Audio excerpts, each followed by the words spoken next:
ദൈവനാമം മഹത്വപ്പെടുമാറാകട്ടെ. സങ്കീർത്തനങ്ങൾ 79 അധ്യായം. ദൈവമേ, ജാതികൾ നിന്റെ അവകാശത്തിലേക്ക് കടന്നിരിക്കുന്നു. അവർ നിന്റെ വിശുദ്ധ മന്ദിരത്തെ അശുദ്ധമാക്കുകയും യെരൂശലേമിനെ കൽക്കുന്നാക്കുകയും ചെയ്തിരിക്കുന്നു. അവർ നിന്റെ ദാസന്മാരുടെ ശവങ്ങളെ ആകാശത്തിലെ പക്ഷികൾക്കും നിന്റെ വിശുദ്ധന്മാരുടെ മാംസത്തെ കാട്ടുമൃഗങ്ങൾക്കും ഇരയായി കൊടുത്തിരിക്കുന്നു. അവരുടെ രക്തത്തെ വെള്ളം പോലെ അവർ യെരൂശലേമിന് ചുറ്റും ചിന്തിക്കളഞ്ഞു. അവരെ കുഴിച്ചിടുവാൻ ആരും ഉണ്ടായിരുന്നതുമില്ല.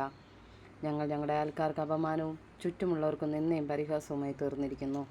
യഹോവേ, നീ നിത്യം കോപിക്കുന്നതും നിന്റെ തീഷ്ണത തീ പോലെ ജ്വലിക്കുന്നതും എത്രത്തോളം! നിന്നെ അറിയാത്ത ജാതികളുടെ മേലും നിന്റെ നാമം വിളിച്ചപേക്ഷിക്കാത്ത രാജ്യങ്ങളുടെ മേലും നിന്റെ ക്രോധത്തെ പകരണമേ. അവർ യാക്കോബിനെ വിഴുങ്ങിക്കളയുകയും അവൻ്റെ പുൽപ്പുറത്തെ ശൂന്യമാക്കുകയും ചെയ്തുവല്ലോ. ഞങ്ങളുടെ പൂർവ്വന്മാരുടെ അകൃത്യങ്ങളെ ഞങ്ങൾക്ക് കണക്കിടരുതേ. നിന്റെ കരുണ വേഗത്തിൽ ഞങ്ങളെ എതിരേൽക്കുമാറാകട്ടെ. ഞങ്ങൾ ഏറ്റവും എളിമപ്പെട്ടിരിക്കുന്നു. ഞങ്ങളുടെ രക്ഷയായ ദൈവമേ, നിന്റെ നാമമഹത്വത്തിനായി ഞങ്ങളെ സഹായിക്കണമേ. നിന്റെ നാമനിമിത്തം ഞങ്ങളെ വിടുവിച്ച് ഞങ്ങളുടെ പാപങ്ങളെ പരിഹരിക്കണമേ.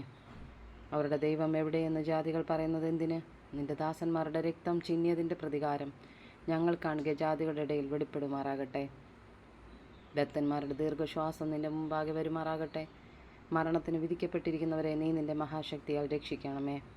കർത്താവെ, ഞങ്ങളുടെ അയൽക്കാർ നിന്നെ നിന്ദിച്ച നിന്നയെ 7 ഇരട്ടിയായി അവരുടെ മാർവിടത്തിലേക്ക് പകരം കൊടുക്കണമേ.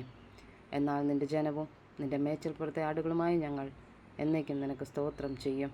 തലമുറ തലമുറയോളം ഞങ്ങൾ നിന്റെ സ്തുതിയെ പ്രസ്താവിക്കും.